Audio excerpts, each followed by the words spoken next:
bienvenidos a esta edición de Diálogo Abierto. Carla, ¿cómo estás? ¿Cómo estás? Ya estamos juntas nuevamente, el equipo completo, con Ricardo Alba también en la producción, así que empezamos un nuevo año, una semana de diálogo abierto, analizando los temas importantes de la semana, y hay bastante, porque ya entramos a la fase de campaña electoral. Así es, la fase de campaña electoral que cada día se intensifica y claro, en medio de esta situación uno se pregunta cuáles son los protocolos que están siguiendo los candidatos en el momento de acercarse a la gente, realizar esas especies de reuniones cada vez que llegan a un lugar a comentar sobre sus propuestas de campaña. Es importante que ellos mismos den el ejemplo, sobre todo en una situación tan complicada por la que está pasando nuestro país, ahora que la ministra de Salud ha confirmado la presencia de la nueva variante del virus COVID-19 en nuestro país, que si bien es menos letal, es más contagiosa, y al ser más contagiosa, esto podría provocar que el sistema de salud colapse nuevamente, tal y como está pasando, por ejemplo, en el Reino Unido. Carla. Así es, y es precisamente sobre ese tema del que vamos a hablar, la importancia de las herramientas que podemos tener para cuidarnos también, como es el tema de pulsiómetro, oxímetro, conocido por otras personas, y las tres barreras que tenemos que conocer, que ya conocemos en realidad, con la que nos hemos cuidado durante todo este tema de pandemia, pero que no debemos dejar pasar, que es utilizar la máscara, el distanciamiento social y lavarnos constantemente las manos, que parece ser algunas personas las han olvidado. Hay personas que están saliendo a la calle sin máscara, así que cuidado. Y por supuesto, también ya a meses, ya vamos a cumplir casi un año, en marzo aproximadamente ya, el impacto psicológico que se nos viene respecto al tema, no solamente de la pandemia, sino respecto al tema de la vacuna, porque hay un gran porcentaje de personas que no quiere vacunarse por N motivos. Así que de eso vamos a estar hablando el día de hoy, entre otras cosas, por supuesto. Así es importante decir también que hay que extremar las medidas de seguridad ahora más que nunca frente a este tema de la nueva variante. Ojo que son dos variantes. La que ha llegado al Perú y se ha detectado es la variante británica, pero hay otra que también se ha detectado en Sudáfrica y que todavía no ha llegado, por lo menos no hay reportes de haber llegado a este lado del mundo. Entonces hay que cuidarnos más que nunca, hay que estar prevenidos más que nunca y por supuesto alertas ante cualquier síntoma para acudir al centro de salud más cercano.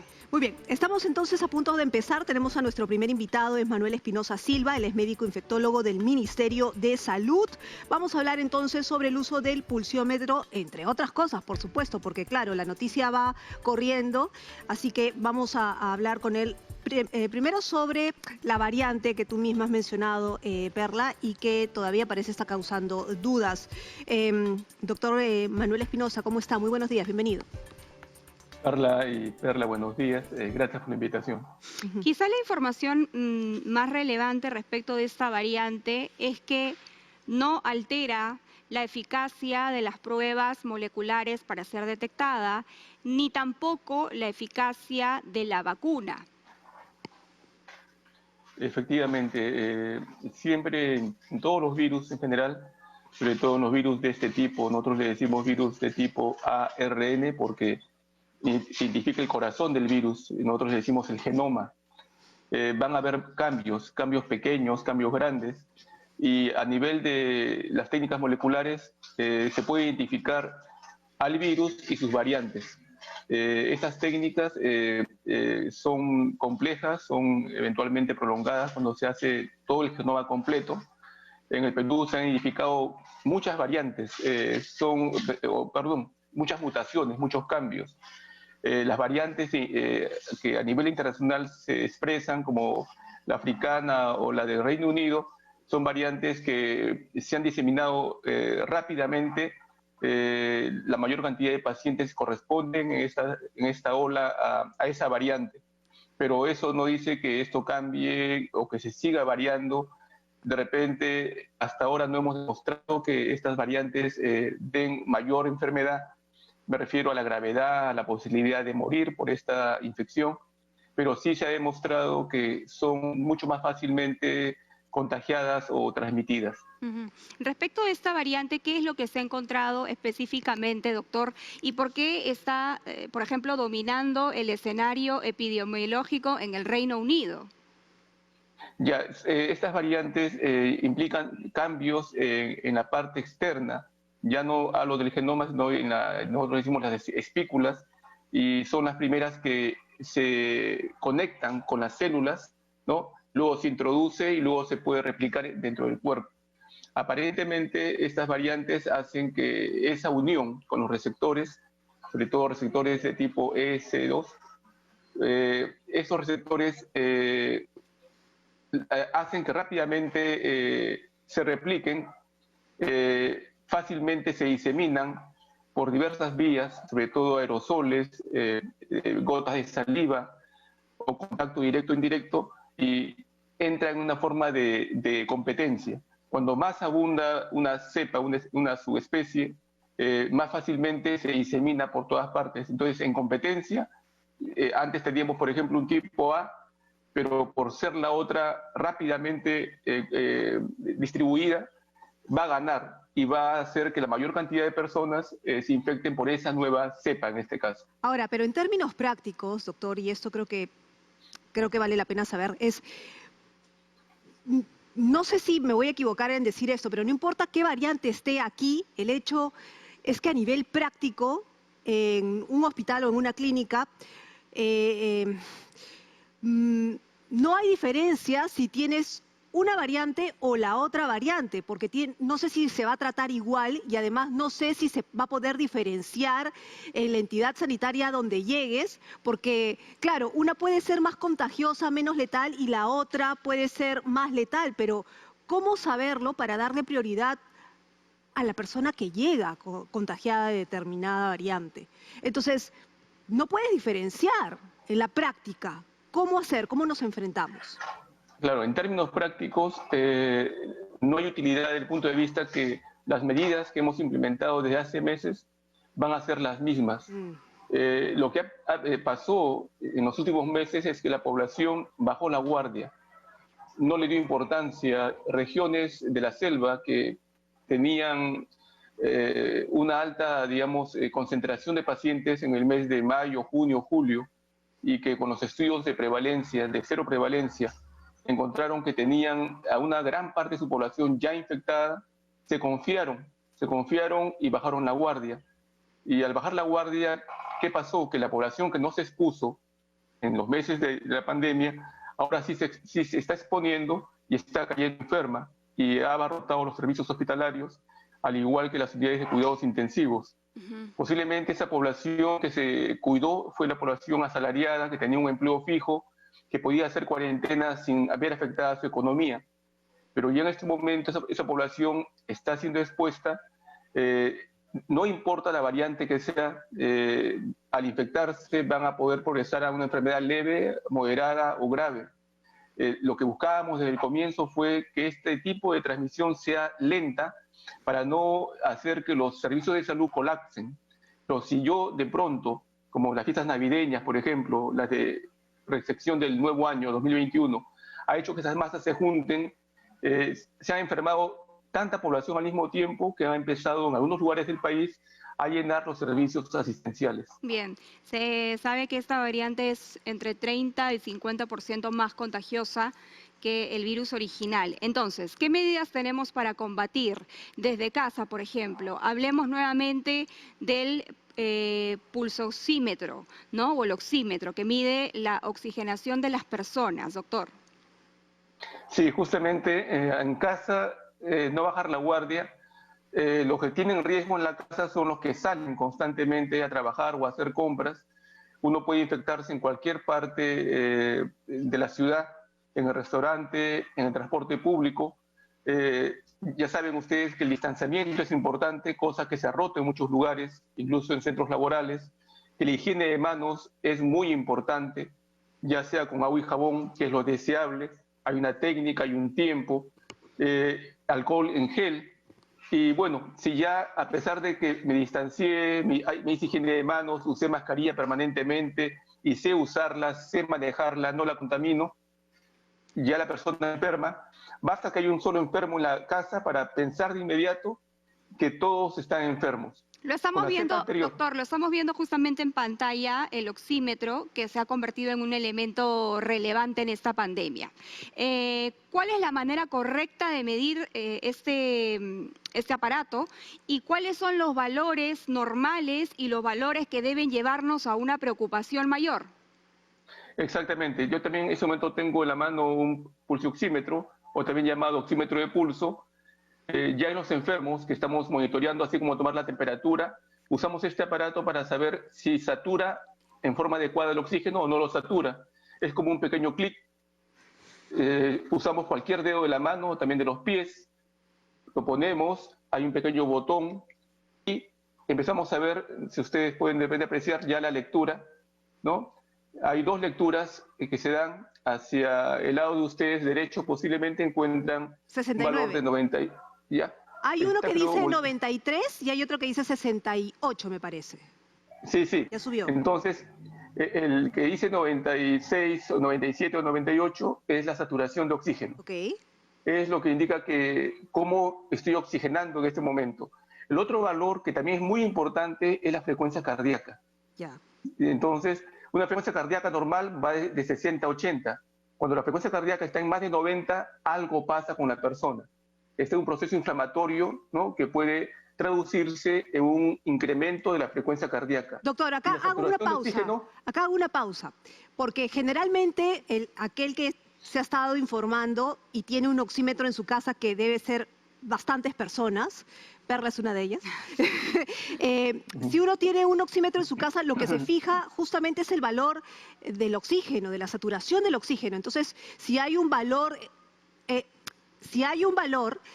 se fija en el oxígeno y dice, ya, estoy bien, pero no le da importancia al otro valor.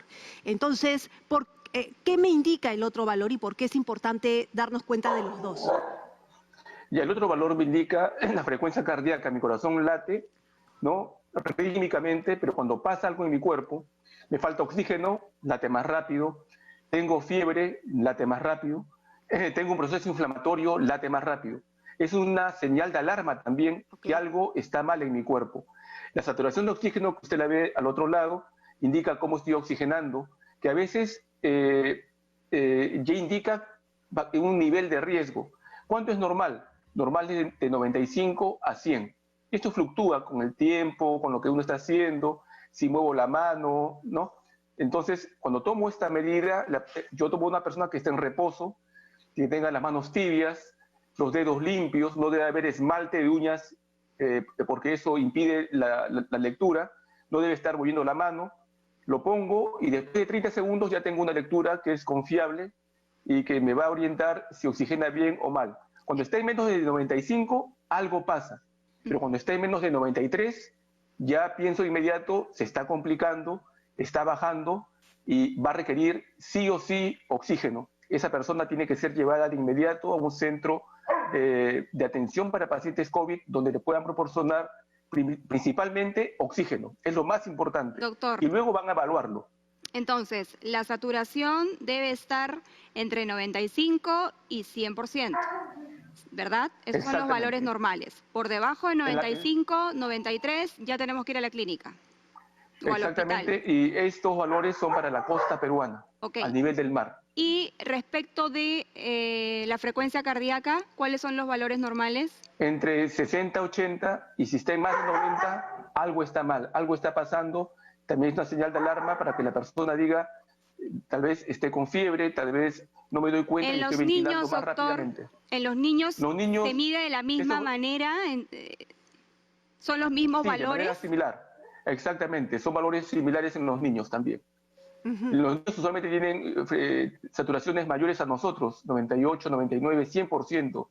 Y si el pulso oxímetro que tiene un sensor es demasiado grande, podemos usar también los dedos de los pies para poder medir, digamos, la saturación de oxígeno y la frecuencia cardíaca en estos niños. ¿Hay algunos cuidados especiales? Es decir, ¿hay personas con algunas especificaciones?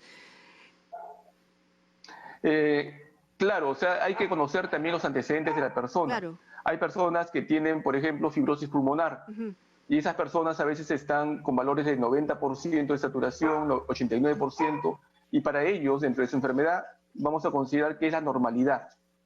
Hay otra condición especial, es si la persona vive en altura. Si yo estoy tomando este pulso oxímetro, por ejemplo, en Huancayo, que está más o menos a 3.000 metros sobre el nivel del mar, el valor, el rango va a ser diferente. El rango va a ser de 88%, ¿no?, por ciento hacia arriba, como un rango de normalidad. Y si estuviera en Cerro de Pasco, que está a 4.300 metros de altura, el rango va a ser un poco más amplio. En ese caso, hablamos ya que posiblemente el rango normal sería de 85 para arriba, 85% de saturación de oxígeno para arriba, ya que el oxígeno, el aire que hay en Cerro de Pasco es bastante enrarecido. El oxígeno es menor en el medio externo. Algunas personas han adquirido ya sea balones de oxígeno o estos aparatos conocidos como concentradores de oxígeno, que se conectan y simplemente se cambian los filtros cada 6 meses, 8 meses, dependiendo el uso, y pueden oxigenarse en casa. ¿Es recomendable tener alguno de estos aparatos si tenemos, por ejemplo, una persona adulto mayor o con alguna comorbilidad que podría complicar un cuadro de COVID? Yo creo que no está de más, solamente que idealmente estos concentradores de oxígeno, los balones de oxígeno, deberían estar en áreas donde tengan atención especializada, donde haya gente preparada para su uso, para regularlos y para manejar otros problemas. Pero sí, la gente precavida, sobre todo la gente que conoce de salud, ha adquirido balones de oxígeno, ¿no? Ha adquirido balones de oxígeno, ha adquirido concentradores y lo hacen como una medida de prevención, recordando lo que pasó entre los meses de junio, julio, en donde muchos centros asistenciales no tenían oxígeno, no tenían concentradores, las personas tenían que por su cuenta conseguirlos para poder tener una opción de sobrevivir. Doctor, y me parece que en el caso de los concentradores de oxígeno, el valor adecuado es 10 mililitros por minuto, me parece. Hay concentradores de oxígeno que te dan 5 litros por minuto y hay otros que te dan hasta 10 litros por minuto, pero la concentración de oxígeno es menor que la que puede aportar un balón con oxígeno medicinal. Por lo tanto, sí, efectivamente, si quiero adquirir un concentrador de oxígeno, sería mejor adquirir uno que me pueda brindar hasta 10 litros de oxígeno por minuto.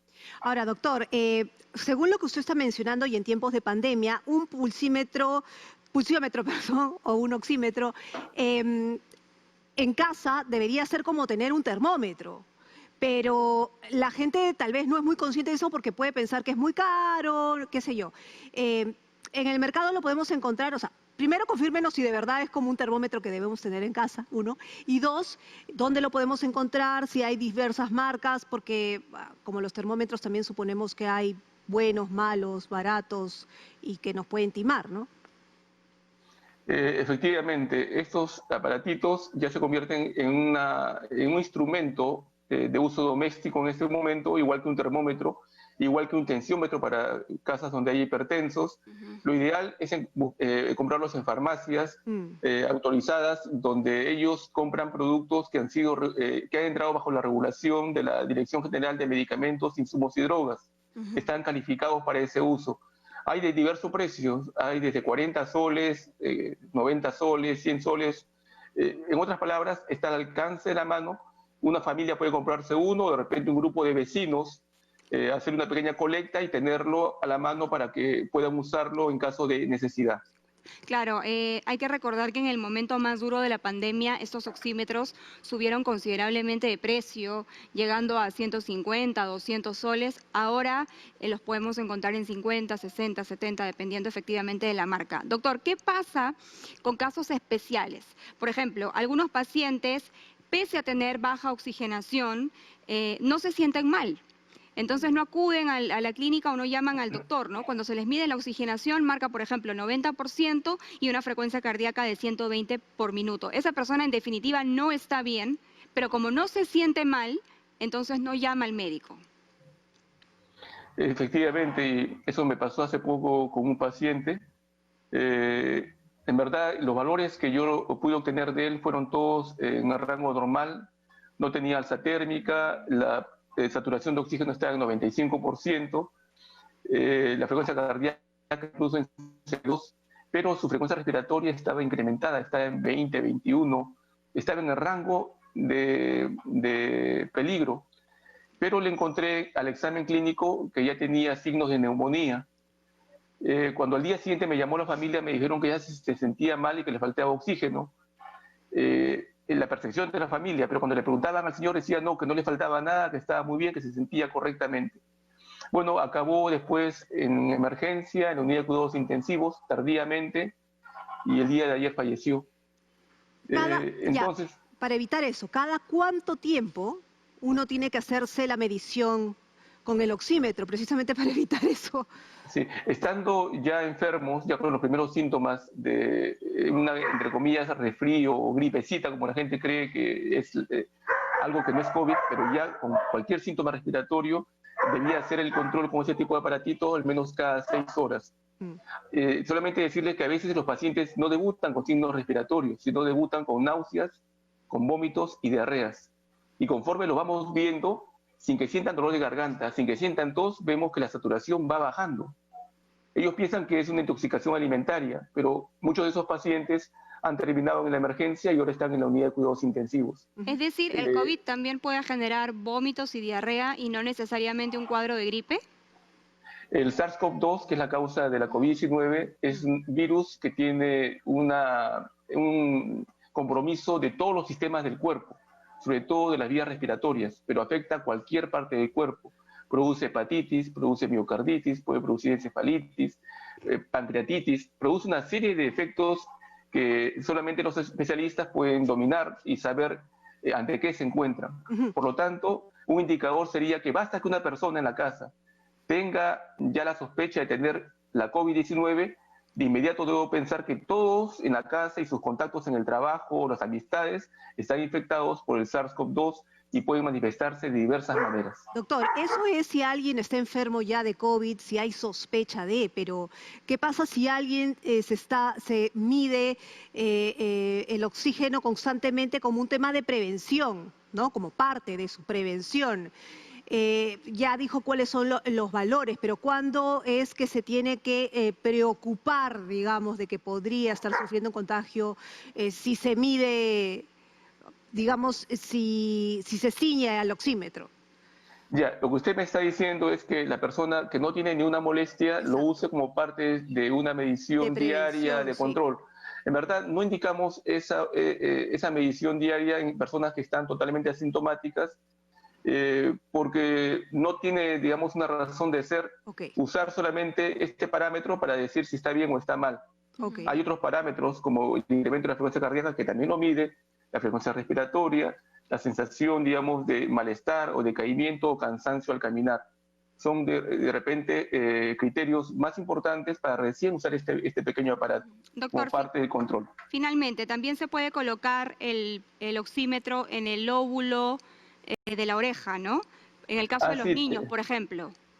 También puede colocarse, pero usualmente son otro tipo de pulso oxímetro, ¿no? Con el sensor más en la parte proximal. Sí se puede colocar, ¿no? De diversas maneras, pero bueno, la cámara tal vez no pueda verlo. Dentro hay un sensor de luz, ¿no? Claro. Que está casi al centro de este modelo, al menos. Entonces, es difícil de repente a veces que el sensor llegue al lóbulo. En todo caso, en niños prefiero usarlo yo en el dedo del pie, por ejemplo. Ok, doctor. Muchísimas gracias por haber estado con nosotros, explicarnos el uso de pulsiómetro u oxímetro, para aquellos que lo conozcan así, digamos en el tratamiento o digamos en el chequeo de aquellas personas que ya están con COVID. Muchas gracias al doctor Manuel Espinosa Silva, médico infectólogo del Ministerio de Salud. Nos ha dicho claramente cuáles son los valores a tomar en cuenta, más aún si tenemos a un adulto mayor en casa o a una persona que presente alguna enfermedad preexistente. Vamos de inmediato a las 8 de la mañana con 25 minutos en simultáneo por Nacional a tomar contacto con la información en vivo. Para ello le damos la bienvenida a nuestro compañero Eric Guerrero. Así es, él está en el mercado minorista de frutas en el RIMAC. Eric, ¿cómo estás? Muy buenos días. Carla, Perla, ¿cómo están? Muy buenos días. Efectivamente, según las últimas cifras del MINSA, en las últimas 24 horas se han elevado a más de 2.000 los casos positivos de coronavirus. Y como sabemos, los mercados son uno de los focos infecciosos. Estamos en el mercado de frutas de Caquetá, en el distrito del Rímac, y vamos a ver cómo va la situación por acá. De arranque, podemos ver que hay un lavamanos y en lo que llevamos, de lo que está aquí, los usuarios no lo han utilizado. Está solamente el de adorno. Lo vamos a tratar de ingresar. A ver, vamos a ver que nos midan la temperatura. ¿Cuánto tiene de temperatura? 34.3. Muy bien. El alcohol. Pasamos a la cámara. Y la cámara no funciona. Está, ¿no es cierto? Pasamos por acá a la cámara y ya estamos al interior del mercado. Aquí, como podemos apreciar, los puestos tienen estas separaciones para evitar que las personas se acerquen y también que tengan contacto con los productos. Pero vamos a ver cómo va la situación acá. Hay gente que de repente no está usando bien la mascarilla, ¿no? A ver, vamos a tratar de conversar con algunos acá. A ver, señora, ¿cómo está? ¿Cuál es el protocolo que utilizan, buenos días, para evitar el contacto con la gente y que se propague el virus? Bueno, acá estamos con 1,5 metros de distancia, nuestro alcohol gel y no pegarnos nuestra mascarilla. ¿Y se está cumpliendo? Sí, estamos cumpliendo. Sí, estamos cumpliendo. Muchísimas gracias a la señora, una de las señoras comerciantes. Vamos a ver acá. Señora, ¿cómo está? Buenos días. ¿Usted ha venido a comprar? Se va la señora, no quiere hablar con nosotros. Y bueno, vamos a seguir avanzando por acá. Caballero, colóquese bien la mascarilla, por favor. Está con la mascarilla abajo. El caballero estaba con la mascarilla abajo. No, vamos a seguir avanzando, preguntando acá. Amigo, buenas, ¿qué tal? ¿Cómo está la situación de acá en la bioseguridad en el mercado? ¿Lo ves bien o no? Sí, hasta el momento sí están cumpliendo. Todo bien. Todo. ¿Se utiliza bien la mascarilla, la temperatura? Claro, ajá. Todo sí, tanto alcoholcito, todo bonito, todo bien, ¿no? Y nada, pues ya. Muchas gracias, amigo.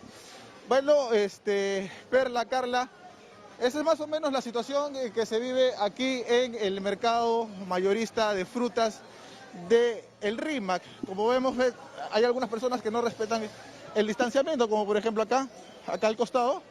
Miren que están muy pegados las dos personas. Caballero, deberíamos respetar un poquito más la distancia, por favor. ¿Sí? ¿Ok? Sí, pero igual, o sea, tiene que estar un poquito separados, Señora. Muchas gracias. Ok, señora, muchísimas gracias. Ya ven, queríamos informar también que recién, cuando nosotros hemos estado acá desde unos 15 minutos antes de las 8 de la mañana, y recién se han puesto las filas aquí en el mercado para colocar el papel toalla, para poner el jabón. La persona que estaba antes en la puerta midiendo la temperatura y echando el alcohol no tenía la indumentaria con la que hemos visto a la hora de empezar este informe. Hay que tratar de no bajar la guardia, porque se está relajando, el aumento de los contagios es porque se está relajando los protocolos de bioseguridad. Y eso es lo que ha informado el Ministerio de Salud. Esperamos que esto no sea un foco infeccioso nada más, compañeras. Carla, Perla, retornamos con ustedes en estudios.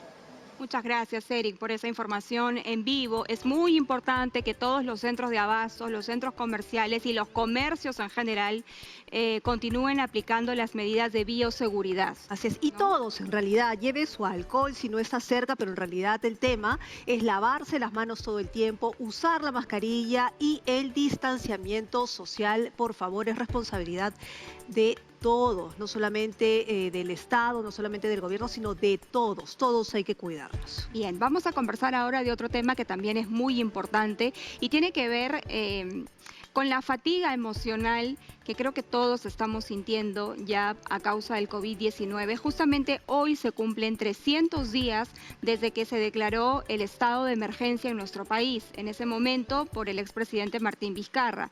Ya suman 300 los días que estamos en esta situación con un marco especial para tomar medidas de urgencia. Sin embargo, van naciendo sentimientos de cansancio, de fatiga, de aburrimiento, de pena, de nostalgia, en fin. Y también vamos a hablar de la tripanofobia, que es el miedo a las vacunas, algo que es muy real, justamente ahora que se habla ya de la adquisición de parte de nuestro país de 38 millones de vacunas, inicialmente a Sinopharm de China. Le damos la bienvenida entonces, Carla, a nuestro siguiente entrevistado. Así es, estamos con Luis Pérez Flores, él es el decano del Colegio de Psicólogos del Perú. Doctor, ¿cómo está? Bienvenido a Diálogo Abierto.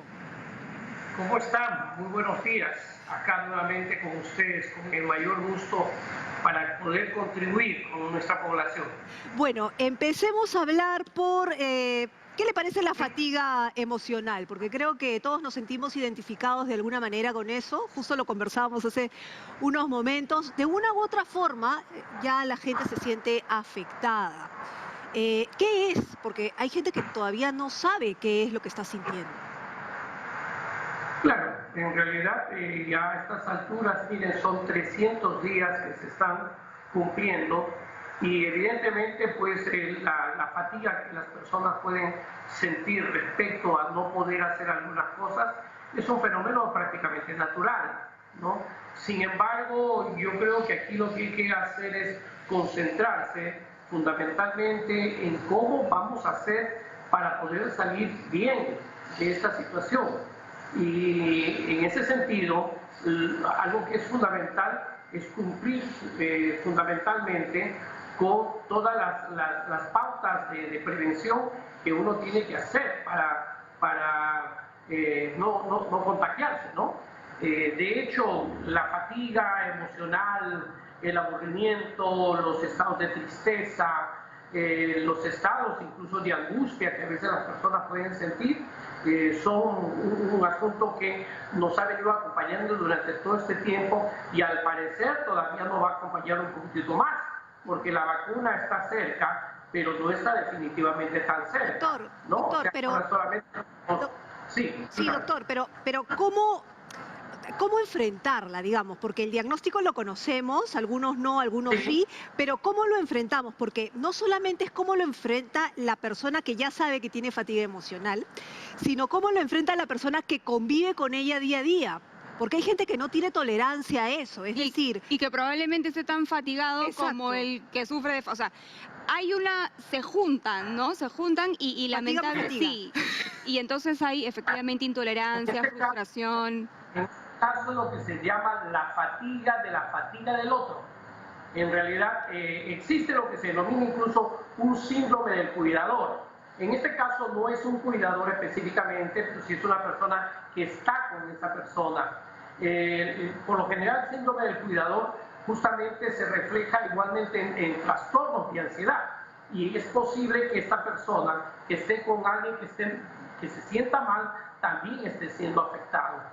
Para esas circunstancias, igualmente para cualquier otra persona que tenga esta fatiga, lo que nosotros necesitamos es seguir haciendo mucha actividad variada, es decir, para eso nosotros tenemos que programarnos, no solamente dejarnos caer, no dejarnos tumbar, sino que hay que programarse el tener que seguir haciendo actividad. La vida continúa y es posible que en estas circunstancias que ya se han incorporado a las personas a sus actividades laborales, pues eso está empujando igualmente que las personas tengan actividad.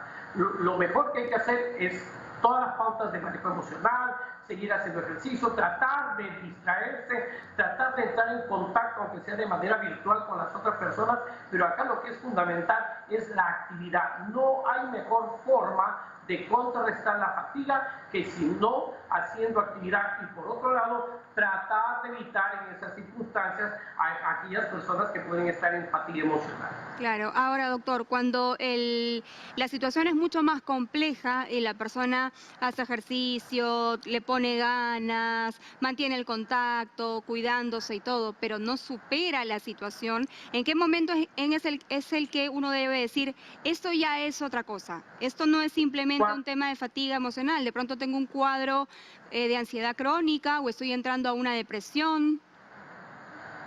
Claro que sí. Esto se revela fundamentalmente por algunos criterios. La cronicidad en el tiempo, cuánto tiempo ya ha pasado, por un lado, la intensidad de lo que estoy sintiendo, las complicaciones en mi vida privada que yo estoy teniendo, las dificultades que estoy teniendo para superar esto. Esos son indicadores claros que es el momento de acudir a un psicólogo clínico. Y en ese sentido, hay que entender que acá en estos momentos ha surgido una nueva modalidad de atención que está siendo altamente efectiva, que se denomina la telepsicología. No necesariamente tenemos que entrar en contacto directo con el psicoterapeuta o con el psicólogo clínico. Sí lo podemos también hacer a través de la telepsicología, y hay muchos colegas que vienen a atender. Igualmente, el Colegio de Psicólogos sigue atendiendo a aquellas personas que así lo requieren. En realidad, sí es muy claro cuando la persona se siente mal. Y en el caso de los niños, por ejemplo, un adulto puede sostener virtualmente una conversación con un psicólogo, pero en el caso de los niños y de pronto los más pequeños que han sufrido muchísimo con esto porque no han ido al colegio, se les ha cortado, han tenido que adecuarse a un sistema virtual, preferentemente no podían salir al parque, van al parque, los juegos están sellados, no se pueden subir a los juegos. Entonces, ¿cómo manejar el tema de los más pequeños en casa?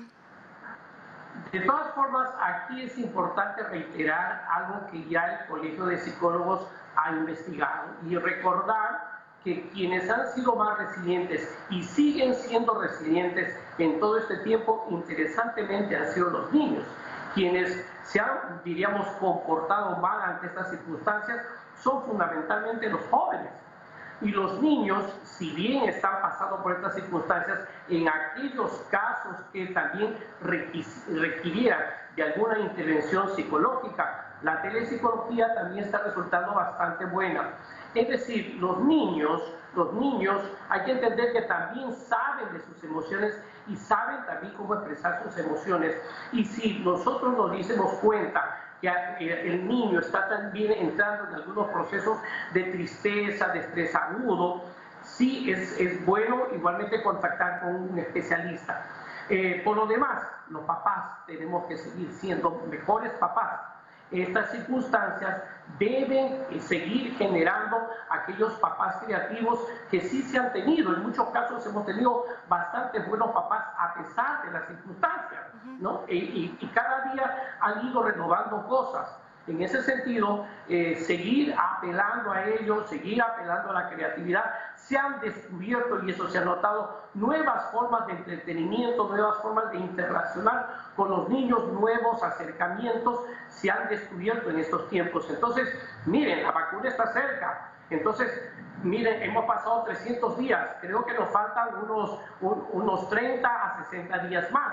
Ya se viene la primera onda de las vacunas y se supone que tenemos que estar vacunados unos 14 o 15 millones antes del invierno. Entonces, por favor, pedir a la población que siga tomando sus alternativas como para poder ir manejando estas circunstancias, no solamente personales, sino con sus niños, que creo que son el futuro de nuestro país. Doctor, cuando usted habla de cronicidad, intensidad, complicación en las relaciones personales, es decir, ¿qué es cronicidad en tiempo? Ya para cerrar este tema y pasar al tema de las vacunas, ¿no? Exacto. La cronicidad. La cronicidad es el tiempo. ¿Cuánto tiempo sigue con esa sintomatología? ¿No? Estamos hablando de una semana, de 15 días, de un mes y medio, 2 meses, o cuánto más, porque mire cuánto tiempo ha pasado, ¿no? En los criterios clínicos generalmente se establecen los 6 meses, pero acá la nueva situación nos ha permitido plantear que incluso hay trastornos muy reactivos e intensos. Entonces, cuando pasa esto, simple y llanamente tiene que acudir al especialista, y para eso no hay que esperar por los 6 meses, ¿no? En realidad, si uno está intensamente mal, tiene una reacción abrupta en 2, 3 semanas, simple y llanamente hay que acudir al especialista. Muy bien. Bueno, hablemos ahora, doctor, de esta tripanofobia, ¿no? Que es el miedo a las vacunas y el miedo concretamente a la vacuna contra el COVID-19, quizá por la rapidez con la que se ha elaborado, quizá por el porcentaje de eficacia, en fin, cada quien tiene su razón. Exactamente. Bueno, en realidad la trepanofobia fundamentalmente se refiere a una fobia a las inyecciones, a cualquiera que fuera, no necesariamente en este caso para la vacuna para el COVID-19, es en general. ¿no? Pero eso es un grupo de personas, no es que haya una alta incidencia. Las hay personas que sí tienen una tifanofobia y que efectivamente hacen reacciones intensas, fóbicas, de miedo, al punto que en algunos casos hasta se pueden desmayar, ya no solamente por la inyección, sino también por la sangre, de ver la sangre. Entonces hay personas que tienen esa reacción. Bueno, en ese caso quiero mencionarles que existen tratamientos altamente efectivos en el cual los psicólogos deben de participar. Y si tenemos personas de ese tipo, es importante que se comunique, que se informe que existe ese cuadro y que sí hay alternativas de solución y que sería factible y que sería mejor que desde ahora ya pudiesen ir empezando a acudir a los servicios. Solución. ¿Cómo se plasman? Uy, creo que hemos perdido la comunicación con el doctor. Se ha congelado, pero ya volvió, doctor. Ah, ya. Sí, no sé qué parte me quedé. Le preguntaba cuáles son... A las inyecciones, a la sangre. Entonces, esto a veces realmente produce tremendos estragos. Incluso hay personas que se desmayan en esta situación. Claro, pero doctor, ¿cuáles son las posibles soluciones? ¿Cuáles podrían ser esas soluciones? Hay procedimientos altísimamente efectivos de tratar fobias. En estos momentos la psicoterapia, una de las cosas, por ejemplo, lo que se denominan las técnicas de exposición, la desensibilización sistemática, que son procedimientos de acercamiento progresivo, en el cual se está utilizando mucho incluso la realidad virtual. Entonces, sí tengan esperanza y que incluso son procedimientos efectivos bastante rápidos como para poder tratar. Ya, pero doctor, esos son los que tienen miedo. Esos son los que tienen miedo, esos son los que tienen miedo por una fobia a la aguja. Pero ¿qué pasa con aquellos? Claro, pero ¿qué pasa con aquellos que están generando el miedo simplemente por un tema de información? O sea, es decir, porque piensan que tienen un chip, que le van a cambiar el ADN, por todos estos conceptos. ¿Qué pasa ahí? Esa pregunta me parece muy interesante, porque en realidad lo otro de la tepanofobia es un asunto clínico, lo otro es un asunto de qué el Estado debe de hacer como para combatir esas ideas erróneas. Efectivamente, aquí lo que necesitamos es una fuerte campaña de información adecuada de lo que esto significa. Y si es posible generar estos debates científicos para que la gente pueda irse enterando de esta situación. En estos casos no hay mejor forma de generar información certera, verdadera y científica. Y eso tiene que hacerse desde ahora, campañas intensas, porque tenemos un fuerte porcentaje de personas que se están negando a la vacuna, y no solamente eso, sino haciendo una contracampaña, posiblemente dando unas informaciones que no son de nada adecuadas. Entonces, aquí, por favor, incluso los medios de comunicación tienen que ayudar fuertemente a campañas intensas de información. Es bueno, doctor, decir, cuando ya tengamos la vacuna, voy a hacer esto, voy a ir a tal sitio, voy a ver a fulano, y es como fantaseamos un poco y nos imaginamos, que es normal, todo lo que vamos a hacer cuando llegue la vacuna. ¿Es bueno enfocarnos solamente en eso y entender este tiempo como un paréntesis? ¿Es saludable mentalmente? Yo creo que aquí lo que tenemos que hacer es tomar las cosas con tranquilidad. No tenemos que cantar victoria. El asunto de las vacunas, que igualmente tiene un porcentaje determinado, no nos puede llevar a actuar en forma desmedida. En realidad, acá tenemos que entender que efectivamente va a existir y ha llegado la nueva normalidad. Y en ese sentido, no hay que creer que lo que viene necesariamente de manera inmediata va a ser desbordarse, hacer todo aquello que uno dejó de hacer. Hay que hacerlo de manera progresiva. Y a mí lo que me preocupa en estas circunstancias es que en realidad las personas, fíjense, el informe que han dado hace unos instantes respecto al mercado, dice que los mayores contagios están en el mercado. En realidad hay que cambiar un poco incluso esa información. No, los mayores contagios se dan donde no se está dando la distancia social.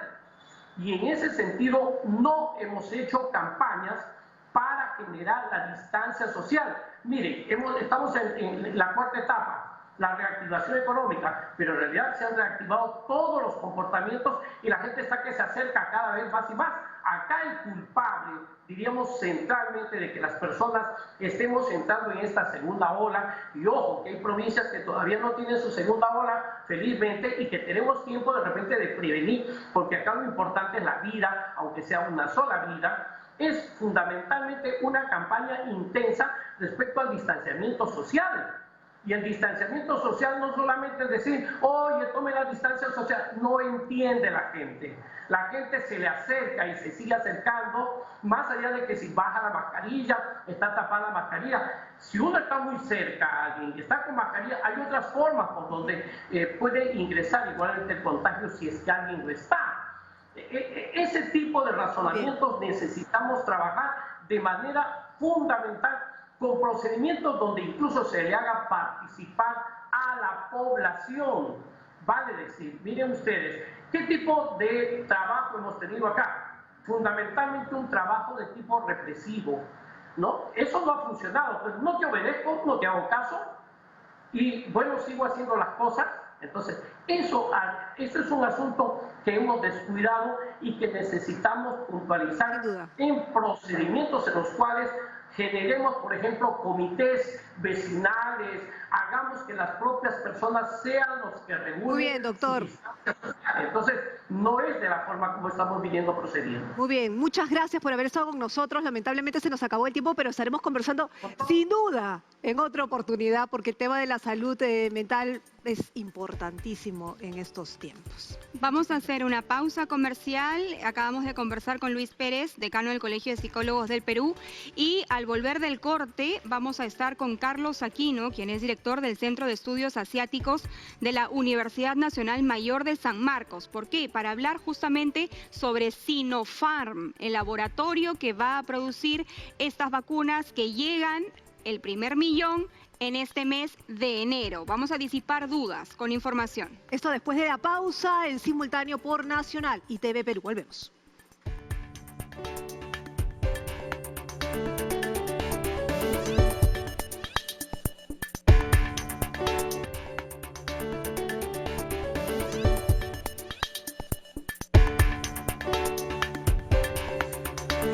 Bien, estamos en simultáneo por Nacional 103.7. Vamos a conversar con Carlos Aquino, director del Centro de Estudios Asiáticos de la Universidad Nacional Mayor de San Marcos y además especialista en economía internacional y Asia-Pacífico. Señor Aquino, buenos días y bienvenido a Diálogo Abierto. Muy buenos días.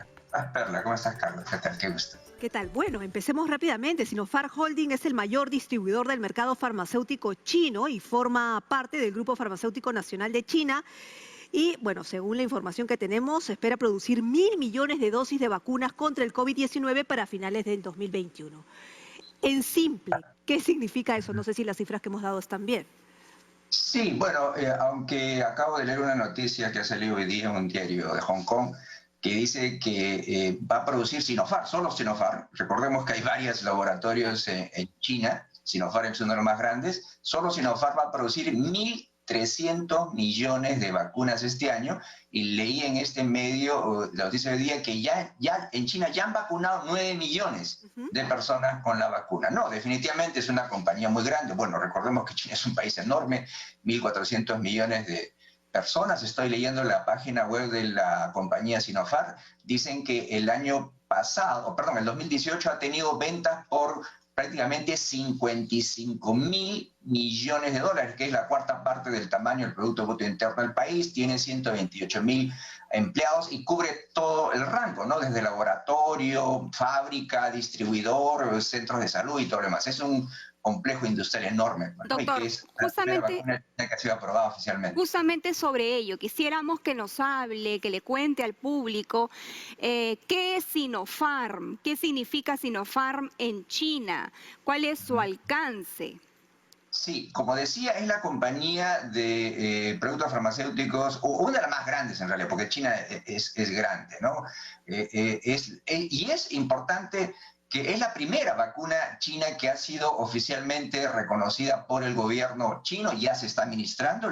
Leía que 9 millones en China ya han sido puestas la vacuna. No sé exactamente cuántos de ellas son de la vacuna Sinopharm, pero debe ser la que más vacunas ha dado, porque ya tiene la aprobación del gobierno chino. Va a producir este año, según la última información que tengo, solo esta compañía, 1.300 millones de vacunas, y la idea es que, leía también que en el nuevo año chino, que va a empezar el 12 de febrero, donde se supone que se mueven decenas, centenas de millones de personas en China, antes del 12 de febrero quiere vacunar a 50 millones de personas en China. Así estamos hablando, pues, de uno de los laboratorios más grandes de China y más grande del mundo. Leía que, según la página web, esta es la compañía la relación de las 500 empresas más grandes del mundo, está en el puesto número 169. Entonces es una compañía enorme con largos años de producción y con un reconocido o historial en China, ¿no? Ahora, en temas de formalidad, usted efectivamente ha mencionado que es una de las fábricas más grandes del mundo, la 169 en todo el mundo, pero la percepción en nuestro país, teniendo en cuenta que esa es la que vamos a usar, la vacuna que vamos a utilizar, es la vacuna china, y en muchas personas, lamentablemente, por un tema de informalidad o qué sé yo, en tiempos pasados, piensan que la vacuna china no necesariamente es formal o no necesariamente es la mejor dentro de la gama, y eso lo estoy diciendo solamente por percepción, no necesariamente porque sea así. Pero Claro, por eso claro. necesitamos que nos explique si esa es solamente una percepción y por qué tenemos que desterrarla, precisamente porque hay mucha gente que no se la quiere poner. A ver, sí, es cierto. Lo que pasa es que, claro, todavía en la mente de algunas personas, productos chinos son asociados con productos baratos, ¿no? Y de hecho hay productos baratos chinos. No recordemos que China es uno de los países más avanzados en el mundo en productos de alta tecnología, como por ejemplo los trenes de alta velocidad. Los trenes de alta velocidad en China están entre los mejores del mundo, junto con los trenes japoneses, alemanes, franceses, que son los 4 países que producen estos trenes de alta velocidad. Recordemos que China el año pasado mandó una nave al lado oculto de la Luna, tomó muestras y lo trajo. China es el país más adelantado del mundo, con Estados Unidos en el tema de autos eléctricos, por ejemplo. China es el país más avanzado en el mundo en el tema, por ejemplo, de energía eólica, por ejemplo. Entonces, sí es cierto, todavía mucha gente tiene esta imagen de productos chinos. Hay productos chinos baratos, pero por supuesto hay productos chinos muy sofisticados. Entonces yo creo que este tema de la percepción tiene que cambiar, porque China está cambiando. Pues uno va a China. Yo viajo a China desde hace más de 30 años. La primera vez que estuve en China fue en 1989 en Shanghai. En Shanghai no había nada. En Shanghai ahorita tiene una ciudad que se llama Pudong, que tiene el tercer y cuarto edificio más grande del mundo. Shanghai hace 5 años tenía 20.000 edificios de más de 5.000 edificios, de más de 20 pisos. Uno tiene que ir a Shanghai. China ha cambiado mucho, entonces yo creo que esa percepción debe cambiar. Y yo creo que esta vacuna podría demostrarlo. Y no solo eso, los productos chinos, visiten las tiendas y hay productos chinos de todo precio y costo, y cada vez productos más sofisticados, obviamente, ¿no? Señor Aquino, hablemos un poco sobre el estudio que ha tenido Sinopharm alrededor del mundo, porque no solamente se ha aprobado en el Perú con 12.000 voluntarios, y dicho sea de paso, me parece que ninguno ha presentado ninguna complicación más allá de lo que es una vacunación habitual, un poco de dolor en el brazo, de repente un poco de malestar en el cuerpo, pero más allá de eso no ha habido un cuadro que preocupe, ¿no? Pero no solamente, como digo, se ha aprobado en el Perú, sino también han habido otras personas inmunizadas en el mundo. Sí, justamente una de las estrategias que han hecho algunos países, como sabemos, en realidad los países como el Perú, que no son ricos, no podemos tener todo el dinero para comprar las vacunas que han comprado, por ejemplo, Estados Unidos o la Unión Europea, ¿no? Entonces, algunos países, la estrategia que tuvieron es asegurarse que en sus países se hagan las pruebas para de una forma poder asegurarse. Y eso se ha visto en el caso del Perú. Junto con el Perú, por ejemplo, Emiratos Árabes Unidos, Bahrein, Dubái, Egipto, fueron países donde se ha aprobado la vacuna china, esta específicamente Sinopharm, porque repito, hay otras vacunas, y justamente por eso han tenido la oportunidad de recibir vacunas. En el Perú recién van a recibir, pero estoy leyendo información que ya, por ejemplo, en Egipto ya está recibiendo, en Dubái, incluso el jeque de Dubái, el soberano de Dubái, en noviembre, incluso en noviembre ya se había inoculado esta vacuna de Sinopharm para demostrar a su población que efectivamente no tenía ningún problema.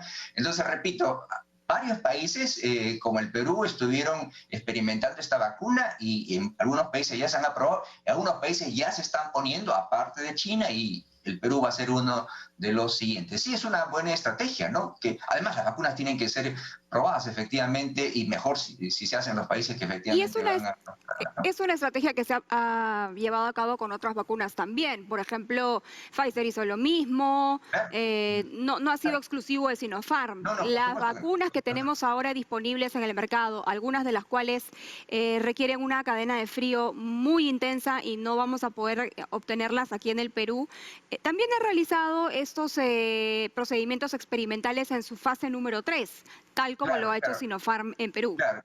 Por ejemplo, una de las ventajas, perdón, de la vacuna china es que es fácil para países que no tienen tanto dinero, ¿no? Y que no requieren tanta cadena fría. Por ejemplo, la vacuna de Moderna, por ejemplo, la vacuna de Pfizer, que se asocia con 90% más de eficacia, requieren pues tener temperaturas de menos 30, menos 70 grados. Efectivamente el Perú, y yo creo que más de 100 países en el mundo que están entre la condición de país en desarrollo no lo podrían tener. Entonces esa es otra ventaja en realidad. Por eso se dice que estas vacunas chinas, y no solo la vacuna china, la AstraZeneca también, que no requiere esas altas temperaturas, sino la que de un refrigerador normal que tienen los países en desarrollo, van a poder producir mucho más. Y las vacunas de Pfizer y Moderna sí pues son para países que quieren mucho tecnología para tener toda esta cadena de frío y todo lo demás, ¿no? Ahora, señor Aquino, antes, en los conflictos, digamos, bélicos, el más poderoso siempre era el que vendía las armas.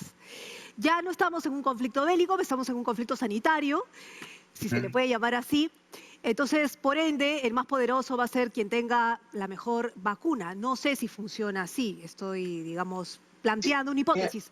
¿Cómo se va a repartir ahora el status quo, digamos, respecto a las vacunas que existen? Porque unas, claro, tienen una mejor proteína, otros tienen, no sé, pues, una mejor variante o un mejor trabajo, una es más genérica, no sé, estoy lanzando. Sí. Mira, muy interesante lo que ha dicho Jara, justamente en esta competencia. Recordemos que tenemos una competencia geopolítica, estratégica o comercial, guerra fría, muchas personas le ponen diferentes nombres entre, por ejemplo, China y Estados Unidos, ¿no? Es evidente que China ha crecido de una forma excepcional en los últimos años y hemos visto que desde Trump empezó específicamente una guerra comercial de Estados Unidos contra China, poniendo restricciones a muchos productos. Y justamente el año pasado, recordemos que también Trump pues acusó a China de haber creado o haber diseminado esta vacuna china por el mundo. Ahora, el tema es la siguiente. Se dice, bueno, no se dice, por ejemplo, se dice de que China ha dicho, y lo está haciendo, que su vacuna va a ser un bien público, va a ser un bien universal, va a dar a todo el mundo las vacunas, incluso ha puesto un fondo de $1.000 millones para los países latinoamericanos que no tienen dinero y que les va a prestar para que le compren sus vacunas, un fondo de $2.000 millones a África, donde hay muchos países más pobres del mundo para que le compren su vacuna, mientras se dice, y lo dice, específicamente lo dice China, que ellos ofrecen su vacuna como un bien público a todo el mundo, mientras China dice que Estados Unidos, y eso es cierto, Estados Unidos ha dicho que las vacunas van a ser para uso del país, no se van a exportar. Entonces sí, este es un tema muy importante. Se dice entonces que este tema de la competencia estratégica se está extendiendo fuera, no solo el tema comercial económico, sino en el tema de las vacunas, y se supone que, y es el otro tema que se ve, China podría resultar beneficiado, ¿no? Porque China está ofreciendo a todo el mundo la vacuna, en cambio otros países como la Unión Europea y Estados Unidos, que serían los que podrían tener esta capacidad tecnológica para producir vacunas, están produciendo vacunas, sí, pero lo están asegurando para sus habitantes. No solo eso, hemos visto, todo el mundo ha sido testigo de que prácticamente esos países, algunos países han acaparado las vacunas y no han dejado para el resto del mundo. Por eso, por ejemplo, se está creando en las Naciones Unidas, o se ha creado esta facilidad de COVAX para que se junte dinero y puedan efectivamente darse a los países pobres que no tienen dinero para comprar. Sí, efectivamente, este tema de las vacunas es otra extensión de la competencia tecnológica, específicamente el conflicto entre China y Estados Unidos, ¿no? Señor Aquino, ya tenemos que cerrar. Brevemente quisiera preguntarle, así como influyó que el Perú sea parte de la tercera fase en el caso de Sinopharm, ¿cuánto ha influido, por ejemplo, que Perú y China sean socios comerciales? ¿Cuánto ha influido esto para la adquisición de las vacunas? Es decir, que haya una buena relación entre ambos países. Por supuesto, no creo que podríamos cuantificar eso, pero obviamente el hecho de que sea posible comprar la vacuna china es una muestra, digamos, del más del amplio esquema de las relaciones Perú-China. Recordemos que China es nuestro mayor socio comercial, casi el 29%, más del 29% de lo que se exportó el año pasado fue a China. China es uno de los mayores inversores del Perú en el tema específicamente minero, infraestructura. Hemos firmado el acuerdo para incorporarnos a esta iniciativa china de construcción de infraestructura en el mundo, que es de la Franja y la Ruta, y tenemos un tratado de libre comercio con el Perú, con China, perdón, y este año se cumple 50 años del establecimiento de relaciones diplomáticas Perú-China. Sí, definitivamente el hecho de que China es un gran socio comercial ha influido mucho para que nuestro país pueda recibir esta vacuna, definitivamente. Muy bien, muchísimas gracias, señor Aquino. Un gusto conversar con usted y seguramente vamos a seguir conversando porque el tema de las vacunas y cómo se mueve todo este panorama tiene para un rato más. Muchísimas gracias. Claro que sí. Muchas gracias a Carlos Aquino, director del Centro de Estudios Asiáticos de la Universidad Nacional Mayor de San Marcos. 9 de la mañana con 4 minutos. Estamos en simultáneo por Nacional 103.9. ¿Pausa? Sí, vamos a la pausa, pero no se muevan porque al regresar vamos a estar conversando con Michael Shifter, presidente de Diálogo Interamericano desde Washington, D.C. Vamos a hablar sobre la crisis política en los Estados Unidos, entre otras cosas, porque es un gran conocedor de la situación política en Latinoamérica. Volvemos.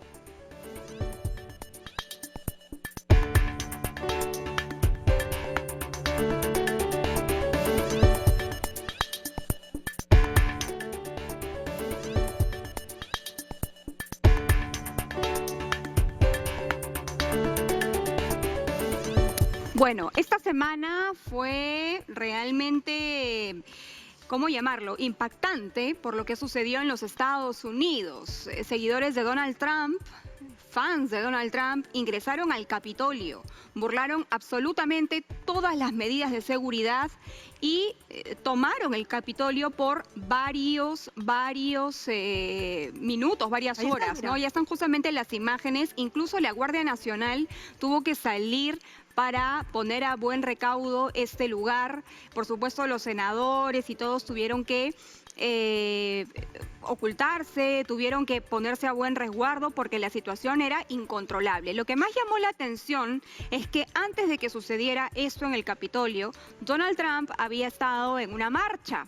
Y en esta marcha él había repetido lo que ya ha venido diciendo hace un tiempo, ¿no? Que no son elecciones legítimas, que él debía ganar y de alguna manera asusó a la gente para que vaya al Capitolio. Eso es lo que está siendo investigado por el fiscal de Washington, quien no ha descartado denunciar o investigar o procesar a quienes resulten responsables, no solamente quienes han ingresado al Capitolio, que están plenamente identificados y muchos de los cuales ya perdieron su trabajo, por ejemplo, claro, sino también a quienes han estado detrás de este hecho de violencia que generó además varias personas muertas, 5 personas muertas, y en ese sentido no descarta investigar a Donald Trump.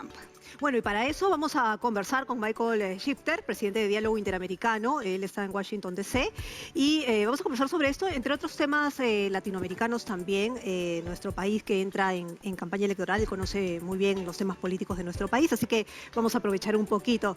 ¿Cómo está, señor Shifter? Muy buenos días. Bienvenido. Buenos días. Muchas gracias por la invitación, muy amable. Bueno, ¿cuáles son los escenarios, señor Shifter, ahora tras la toma del Capitolio, tras el asalto al Capitolio y la manera como se tendría que salir de esta crisis política, más aún ahora que el poder del Parlamento va a estar del lado de Joe Biden? Claro, esta transferencia de poder en manos del Partido Demócrata no pasa hasta el 20 de enero, cuando asume Joe Biden y Kamala Harris como presidente y vicepresidenta. El problema en este momento urgente es qué hacer desde ahora hasta esa fecha, porque el presidente Trump está en ejercicio. Obviamente ha cometido una barbaridad, ha cometido varios en sus 4 años, pero eso ha sido lo más espantoso, lo peor de todo. Fue un día muy triste y muy oscuro en la historia de Estados Unidos. Y todavía tiene poder el presidente de Estados Unidos, que tiene mucho poder el presidente de Estados Unidos. Entonces, el gran debate ahora es qué hacer. Y básicamente hay 3 opciones. Uno es que hay crecientes llamadas para que él renuncie, que todavía no hay ninguna señal que está dispuesto a hacer esto. El segundo es aplicar el enmienda 25 de nuestra Constitución, que como producto de incapacidad, que ciertamente no es capaz de ser presidente de Estados Unidos, que el vicepresidente con varios miembros del gabinete puede presentar una petición hacia el Congreso para que el vicepresidente asuma poder. Y la tercera opción que está caminando ya es lo que llevamos aquí, el impeachment, la destitución del presidente, que si bien es cierto que ya ha sido destituido, sería la segunda vez, que no hay ningún problema hacerlo jurídicamente la segunda vez, y con la esperanza que en este caso el Senado, aunque yo no creo que puede juiciarlo, que puede sacarlo efectivamente de poder. El problema con ese escenario es que hay poco tiempo. Pero hay gran miedo en este país. Obviamente el presidente no tiene sus facultades, porque fue capaz de incitar esa insurrección. Ahora, hay un tema bien importante, y es que el tiempo, ¿no? Estas 2 semanas. Ahora, sí. Estados Unidos era un ejemplo de una democracia, un ejemplo de democracia, digamos, ¿no? Continua, más respetada. Lo que ha hecho Trump es traérsela abajo, de alguna manera, con lo sucedido hace tan solo unos días. Pero el hecho de que cambie el mando, él ha dicho que no va a ir al cambio de mando, pero el hecho de que el poder pase a Joe Biden no quiere decir que el riesgo cambie, porque la figura de Trump y lo que ha movido en estos 4 años va a seguir ahí. Y la inestabilidad política puede seguir ahí generando caos en el futuro. ¿Puede ser así? Mire, hay 2 interpretaciones. Uno es esa, que básicamente yo comparto, que yo creo que va a ser una figura importante, porque no olvida que tiene 90% de apoyo del Partido Republicano. Ahora, vamos a ver las encuestas si esta cifra ha bajado, pero es notable. Y sacó 73 millones de votos el 13 de noviembre. Entonces, tiene mucha fuerza, tiene mucha popularidad dentro del Partido Republicano, y va a seguir jugando un papel. Hay otra gente que son especialistas, analistas políticos, que dice que esto ya fue demasiado. Se pasó con este incidente, y ya el Partido Republicano, digamos, los más convencionales, tradicionales miembros, se asustaron porque realmente, porque fue contra él. Ellos atacaron su casa del Capitolio. Entonces, y que eso iba a provocar un cambio hacia la moderación y otra definición para el Partido Republicano, y hacer todo posible para mantener distancia al presidente Trump. Ahora, yo creo que es la gran interrogante aquí adelante. Los demócratas han logrado recuperar el Senado, van a estar en la Cámara de Representantes y también en el Senado, algo que no ocurría desde la época de Barack Obama, y algo que le permitió a Barack Obama hacer reformas fundamentales, como por ejemplo el seguro de salud, ¿no? Y un paquete de medidas también de alivio económico tras esta crisis financiera. ¿Cuánto de positivo existe ahora que Joe Biden va a asumir la presidencia de los Estados Unidos el 20 de enero? ¿Y cuánto esta situación en el Congreso del lado demócrata puede favorecer a la no polarización del país, o en todo caso bajar el nivel de la confrontación? Bueno, yo creo que obviamente una cosa que sabemos es que el tono, el estilo va a cambiar de manera dramática. Yo creo que Joe Biden es lo opuesto, no solamente diferente del presidente Trump, pero lo opuesto. Es un hombre decente, respetado por todo el mundo, aunque si la gente discrepan con él, lo respetan como persona, como ser humano. Entonces, el tono, el ambiente va a cambiar, eso de todas maneras. Ahora, hay que tener en cuenta que para hacer grandes reformas legislativas necesita más de 50 votos. Es decir, no es mayoría, hay que llegar para muchas cosas hasta 60 votos. Entonces, ese se llama lo que llamamos aquí el filibuster. Entonces, esto, mientras que esta regla ya está en vigencia, no va a ser fácil hacer grandes reformas legislativas, pero sí le da un poco más espacio y más posibilidades para hacer cambios, pero no tan ambiciosos y dramáticos como está presionando los sectores, digamos, más progresistas del Partido Demócrata, que quieren que hay grandes cosas en medio ambiente y en otros temas también. Entonces, yo creo que va a ser una agenda más moderada, se puede hacer cosas, pero tampoco no la gran transformación que mucha gente esperaba en el Partido Demócrata. A mí me gustaría que sea más específico sobre el plan económico de Joe Biden para entender más o menos qué es lo que se viene para los Estados Unidos en los siguientes años. ¿Es posible que, por ejemplo, él expanda el seguro Medicare, por poner un ejemplo? No, yo creo que el Medicare, bueno, él está proponiendo que baja la edad. Ahora es 65 años y él quiere hacerlo a partir de 60 años. Yo creo que va a generar un debate.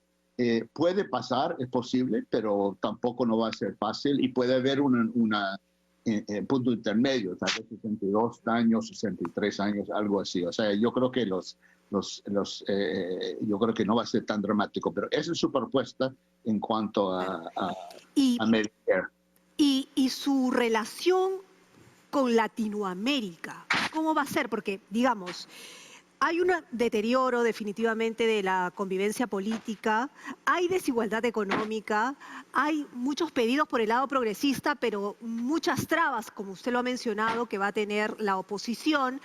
Pero ¿y cómo va a ser la relación a nivel de otros países y Latinoamérica, teniendo en cuenta que estamos en un contexto de pandemia, donde probablemente el status quo o digamos, la redistribución del poder podría cambiar, digamos, en base a las vacunas, en base a lo que pueda suceder con el tema de la pandemia? Bueno, yo creo que la pandemia, obviamente, hay que subrayar que va a ser la gran prioridad de Biden. Creo que es el test fundamental de la administración Biden y creo que vamos a ver en los primeros 3 o 4 meses cómo va con esto. O sea, la respuesta hasta ahora de Trump ha sido un desastre total, no hubo estrategia y Biden va a hacer todo posible para cambiarlo. Si es exitoso, esto crea una buena base para hacer otras cosas. Pero ahora, eso quiere decir que va a enfocar, aunque Biden conoce América Latina, le gusta América Latina, tiene experiencia en América Latina y todo lo demás, no va a tener el lujo de enfocar mucha atención sobre América Latina, dado la gravedad de la crisis que enfrenta Estados Unidos, sanitaria y también económica en este momento. Hay que enfocar sobre esto. Esta semana conversábamos también con con un internacionalista y nos comentaba que Donald Trump podría aplicarse algo denominado como el autoperdón o una especie de autoindulto por lo cometido en el Capitolio y de esta manera menguar los ánimos que existen de procesarlo tanto a nivel fiscal, o por lo menos investigarlo, tanto a nivel de Fiscalía de Washington como lo que podría ser un juicio político al que quieren someterlo. ¿Esto sería viable y en todo caso es legítimo que un presidente se otorgue a él mismo un indulto, un perdón? Esto jamás ha pasado y yo no soy abogado, pero digamos, es algo totalmente inédito. Entonces están debatiendo eso, discutiendo esa posibilidad. Yo creo que la gran mayoría de los especialistas que yo escucho dice que no es viable, que no es posible, pero hay otros que dicen que es algo que Trump va a hacer todo posible para aprovechar si era una posibilidad. Trump en sí mismo es inédito, ¿no? Él es inédito y todos haciendo con él como todo el mundo dice, estamos en aguas totalmente sin o sea, pantanosas. Sí, para conocer. Sí. Bueno, y yo quería aprovechar para preguntarle si puede hacer un pequeño análisis respecto a lo que está pasando en América Latina, en el Perú básicamente, porque además usted ha hecho un análisis respecto a algunas teorías de Hernando de Soto, que es candidato a la presidencia en el Perú. Nosotros nos estamos enfrentando a una campaña electoral sui generis también, ¿no es cierto? Ha sido, digamos, un transitar electoral complicado en nuestro país, y además usted ha sido entrevistado por George Forsyth, otro candidato también. Entonces, ¿cómo ve el panorama en nuestro país? Bueno, yo escribí un artículo para una revista que se llama Debate hace casi 30 años, Ajá. cuando existía porque yo viví en Perú por 4 años. Y después de mis 4 años empecé el artículo con la palabra precaria, solamente esa palabra. Y creo que se tendría que hacer otro artículo más, comenzaría con la misma palabra.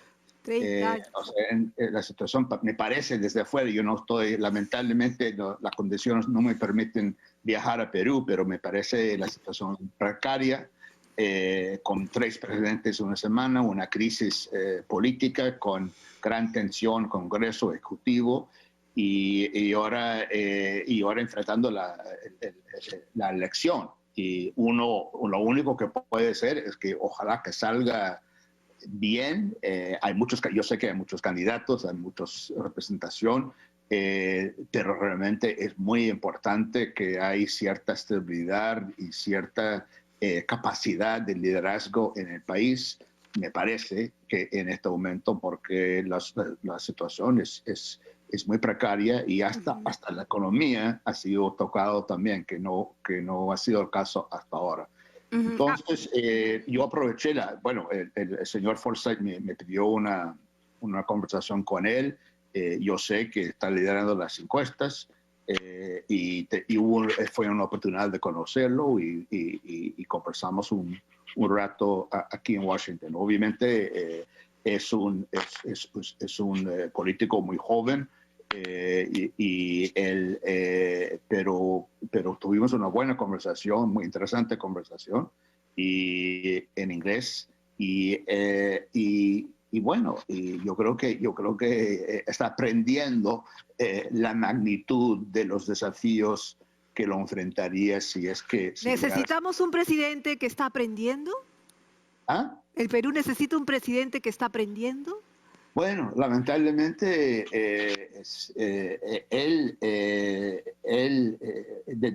depende. Bueno, hay gente que aprende muy rápido. Tan rápido como para asumir la presidencia en pocos meses. Bueno, mire, yo creo que hay de todo, ¿no? Hay de todo. Yo no descarto la capacidad de él. Y Hernando de Soto, porque usted también tiene, me parece, una amistad, ¿no? Un vínculo más allá de... Yo lo conocí a Hernando de Soto desde que yo viví en Perú. Esto fue hace casi 40 años, wow. 35, 40 años. Entonces, él realmente me sorprendió, francamente, que él fue candidato de la presidencia. ¿Y por qué? ¿Por qué le sorprende? Porque yo lo asocio de otra época. Francamente, yo conocí a Pedro Pablo Kuczynski también, y lo conozco, pero también me sorprendió cuando fue candidato y luego presidente de Perú. Claro, no es una buena referencia. Joe Biden también es de otra época, pero Hernández de Soto obviamente es un tipo muy inteligente, muy capaz, muy creativo.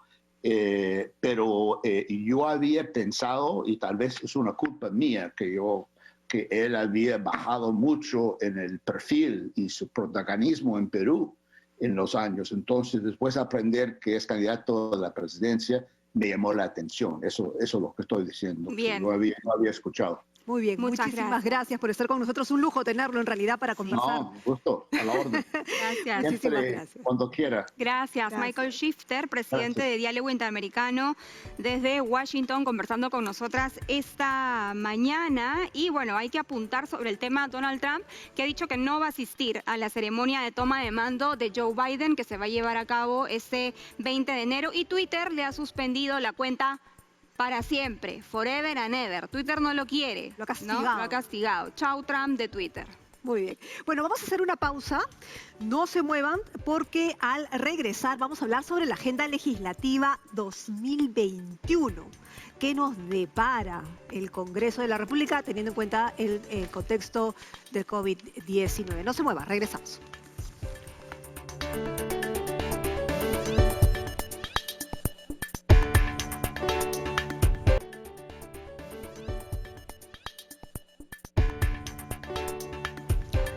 9 de la mañana con 28 minutos. Vamos a hablar con el segundo vicepresidente del Congreso, el señor Luis Roel Alba, sobre la agenda legislativa para este año 2021. Congresista, buenos días y bienvenido a Diálogo Abierto. Muy buenos días.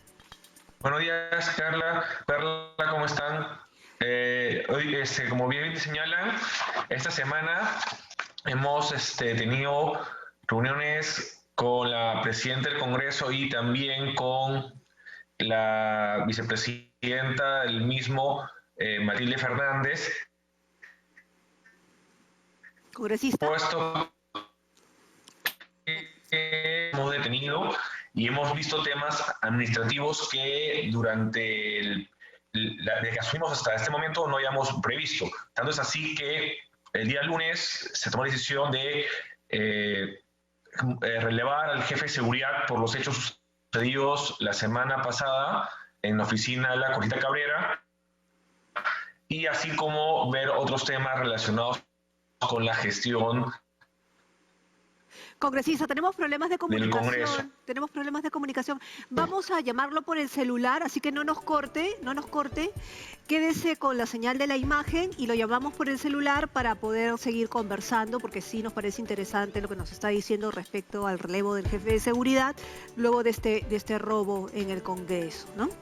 Vamos justamente a recordar un poco lo que pasó en el Congreso, Carla, sobre este robo que llamó mucho la atención por la forma, además, como ocurrió, ¿no? Una ciudadana española ingresó al Congreso de la República, ahí están las imágenes de las cámaras de seguridad, ingresó así, sin más ni más, a la oficina de la congresista Cabrera y se robó la laptop. Así es, ahí están las cámaras, ahí lo dicen todo, ¿no? Ahora, claro, el responsable, ahí está detenida, por supuesto. El responsable, obviamente, es el jefe de seguridad, porque como así, sin más, entró, además por la Plaza Bolívar, en fin.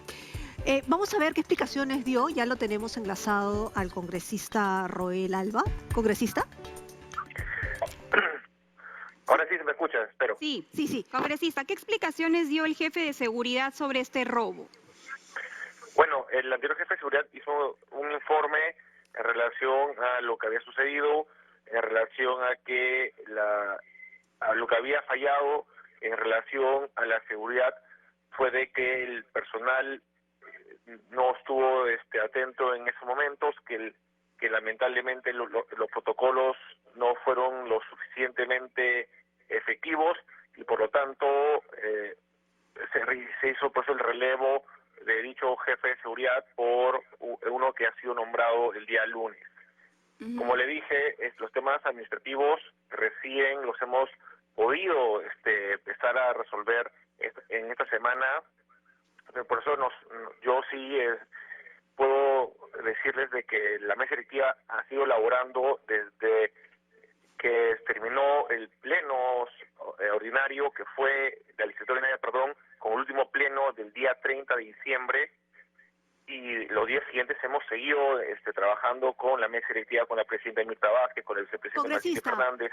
Congresista, para pasar justamente a la agenda legislativa y para terminar con el tema de seguridad, digamos, no es que de pronto a alguien se le ocurre entrar al Congreso de la República, ir a una oficina y sacar una computadora, ¿no? O sea, digamos, es que entró tanteando. Lo que hemos visto de los videos de seguridad, y yo también los he revisado. La persona ha querido entrar a diferentes oficinas. Tanto es así que en una oficina que es una de las colindantes con la congresista Cabrera, la persona que entra a robar trata de forzar la puerta de mi oficina y no lo logra porque mi puerta estaba más asegurada, creo yo, así como ha tratado de entrar a otras oficinas colindantes de esa misma zona, como la de Otto Gilovich, que también trató de forzar la puerta, no pudo entrar, y recién cuando hace el forcejeo con la puerta de Rita Cabrera, ahí sí puede entrar a esa oficina y sucede es decir, ha tenido ya han comentado. todo el tiempo del mundo para hacer todo lo que ha hecho. Y entendemos que en el Congreso hay más congresista, entendemos que en el Congreso hay más de 20 cámaras de seguridad y nos llama la atención que no se hayan percatado. Por eso mismo, eso ha sido le llama la atención, eso fue por eso la consecuencia que conllevó al cambio del jefe de seguridad el día lunes.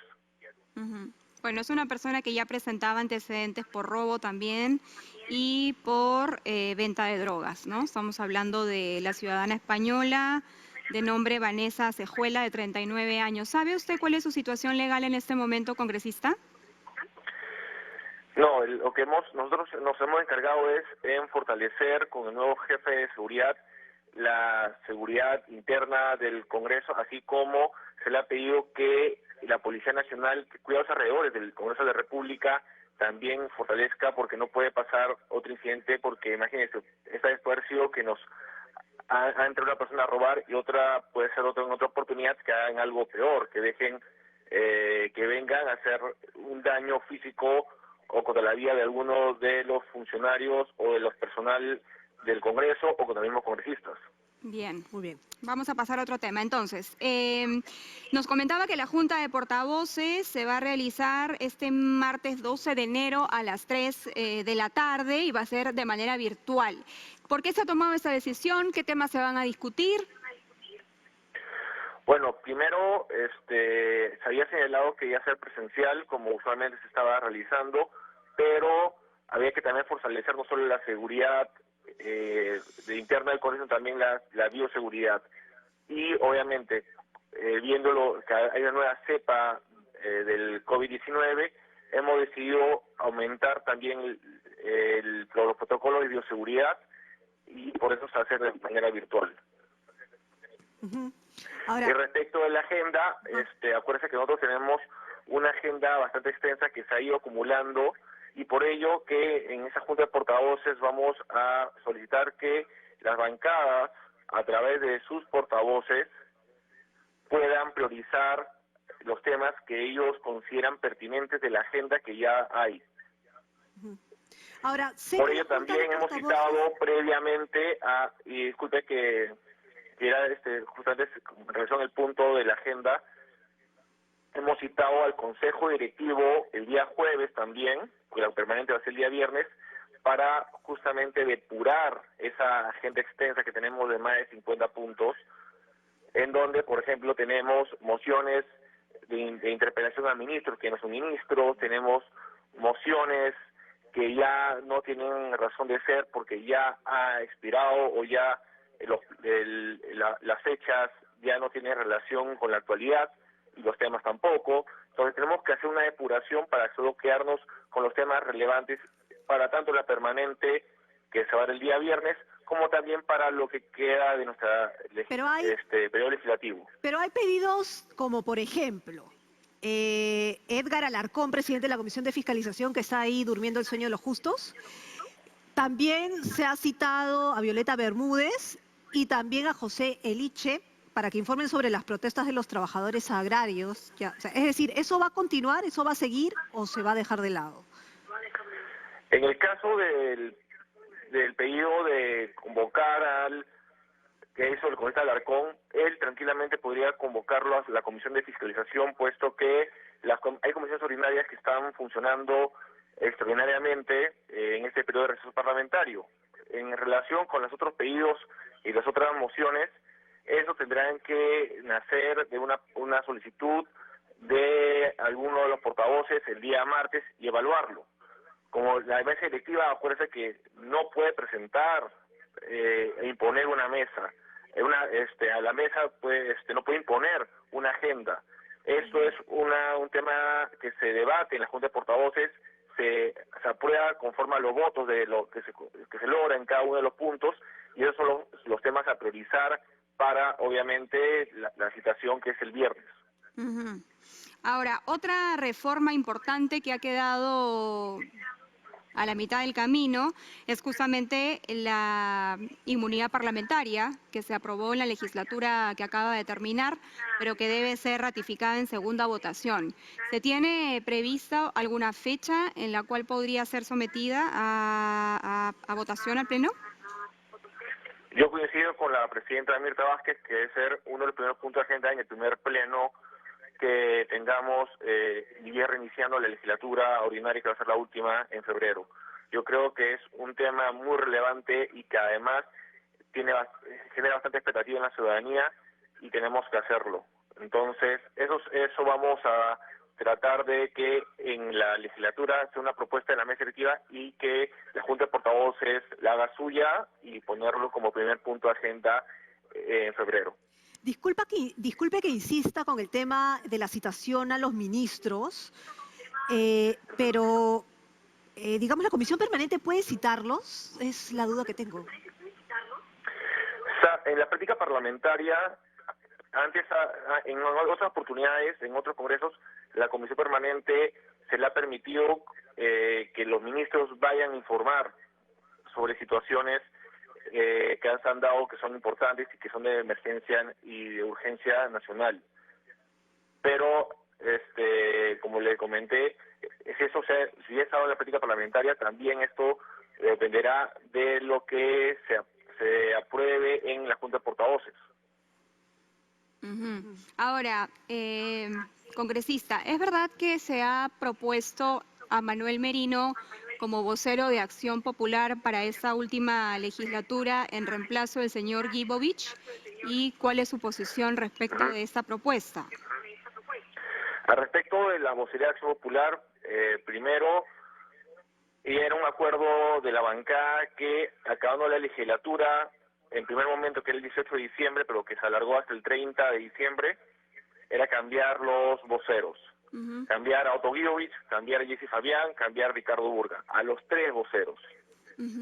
Ahora los únicos que han presentado su interés en las vocerías formalmente y que por lo menos a mí me han hecho llegar su interés y que han expresado a los miembros de la bancada son Jorge Vázquez, Luis Carlos Simeón, Mónica Saavedra, Franco Salinas y Juan Carlos Oyola. Son los únicos que hasta ahora han mostrado su interés de ser vocero y que se han elegido lo más pronto posible. Respecto a la propuesta de Manuel Merino no ha señalado formalmente ni ha expresado a la bancada su interés. Yo sé que el congresista Ricardo Burga ha señalado que puede ser una posibilidad. Yo ya lo señalé en varias entrevistas que la renovación de la imagen de la bancada popular correspondía también con un cambio de vocerías y un cambio de imagen, es decir, un cambio de caras nuevas. Creo que ya los voceros como Otto Gibovich, como dice Fabián, como Ricardo Burga, ya han cumplido un papel, toca poner nuevas caras, una nueva imagen, y eso también correspondría con Manuel Merino. Manuel Merino ya tiene una imagen desgastada por la presidencia que asumió en el Congreso de la República y ahí también en su breve paso como presidente de la República. Ahora, ¿es solo un cambio de imagen, señor Roel? Porque estamos hablando de Manuel Merino, que instaló un gobierno ilegítimo, que generó una movilización multitudinaria con la muerte de 2 jóvenes, que hasta ahora no hay una resolución de parte de la justicia. Entonces, ¿cuál es el papel que juega Acción Popular, siendo él integrante de su bancada, para separar o para sancionar o para delimitar este tipo de comportamientos que tanto daño le han hecho a la democracia de nuestro país? Yo creo, y ustedes ya me conocen de varias entrevistas y lo que yo he expresado tanto en el Pleno, en las comisiones ordinarias y en la subcomisión cuando me tocó presidirla. Yo creo en la independencia y separación de poderes. Si en algún momento dicen que va a haber una denuncia del Ministerio Público, una denuncia contra Manuel Merino, eso tendrán que darse los órganos autónomos constitucionales e independientes, como es el Ministerio Público y el Poder Judicial en su momento. Claro, y pero... obviamente, y siguiendo el tema, respecto a lo que la bancada de Acción Popular tiene que hacer, es como cualquier bancada que proviene de un partido democrático, tiene que elegir a los voceros que mejor representen la ideología y, como ya lo dije, la imagen que quieren llevar en este último tramo que nos toca llevar como nuestra gestión parlamentaria, y también a portas de la campaña que ya está ejecutando nuestro candidato presidencial, Johnny Lescano, Claro, quien ella expresó su parecer respecto al nombramiento o posible nombramiento de Manuel Merino, quien él ha señalado que no está de acuerdo, y yo creo que también tenemos que tomar en cuenta esa posición, porque si bien no tenemos hoy por hoy una dirigencia vigente en Acción Popular, el líder hoy por hoy de Acción Popular como candidato presidencial es Johnny Lescano, y se tiene que tomar en cuenta también su opinión. Claro, pero usted me está hablando o nos está diciendo que, bueno, están esperando algún pronunciamiento de la justicia respecto del caso del señor Merino, pero a nivel de Acción Popular como partido político no se ha tomado hasta el momento ninguna decisión, llamada de atención, retiro, separación, suspensión. Justamente a eso voy, a mi comentario anterior. Sí. Acción Popular, lamentablemente, no tiene hoy por hoy dirigencia vigente, porque las elecciones cuando se iban a realizar, primero hubo la elección para candidatos al Congreso complementario, donde yo fui partícipe y ahora soy congresista, y luego se han hecho las elecciones internas para los candidatos de elecciones generales 2021. Por eso no tenemos ahora dirigentes con mandato vigente, y por ello tampoco tenemos lo que se denomina, y tenemos en nuestro partido, los tribunales disciplinarios.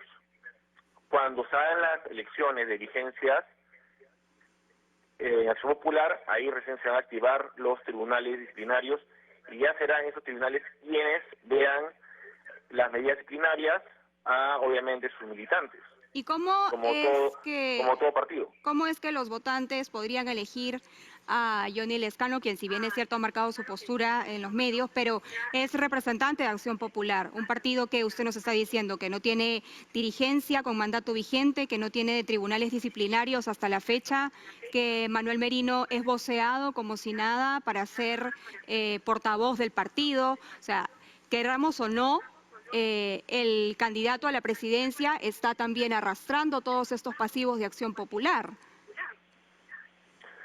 Exactamente, y por eso ya he mencionado, tenemos como bancada también que apoyar de alguna forma la línea que mantiene nuestro hoy candidato presidencial, Johnny Lescano, y por eso también hay que tomar en cuenta al momento de decidir por la vocería, y también al momento ¿Quién es su candidato de hacer a la vocería? declaraciones. Para ser claros, ¿tiene candidato a la ¿Cuál? vocería?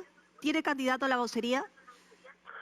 Yo creo que hoy por hoy la única terna, porque también el pacto fue hacer una terna de candidatos, es decir, tener ya la lista de un vocero titular, un primer alterno, un segundo alterno.